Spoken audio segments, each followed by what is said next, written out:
Chapter 20 The Great Gum Machine. Mr. Wonka led the party over to a gigantic machine that stood in the very center of the inventing room.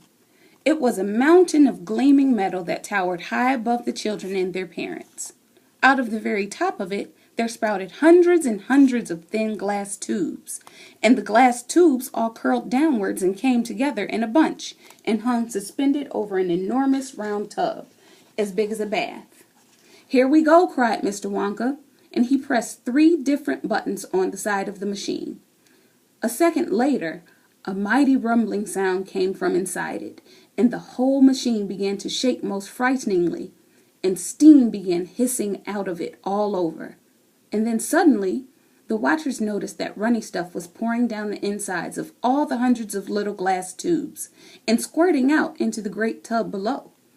And in every single tube, the runny stuff was of a different color, so that all the colors of the rainbow, and many others as well, came sloshing and splashing into the tub. It was a lovely sight.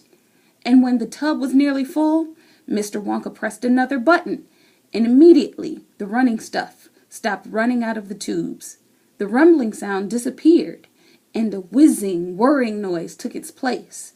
And then a giant whizzer started whizzing around the enormous tub, mixing up all of the different colored liquids like an ice cream soda. Gradually, the mixture began to froth. It became frothier and frothier, and it turned from blue to white to green to brown to yellow, then back to blue again.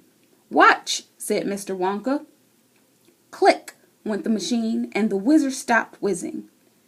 And now there came a sort of sucking noise. And very quickly all of the blue frothy mixture in the huge basin was sucked back into the stomach of the machine. There was a moment of silence. Then a few queer rumblings were heard. Then silence again. Then suddenly the machine let out a monstrous mighty groan, and at the same moment a tiny drawer, no bigger than the drawer in a slot machine, popped out the side of the machine.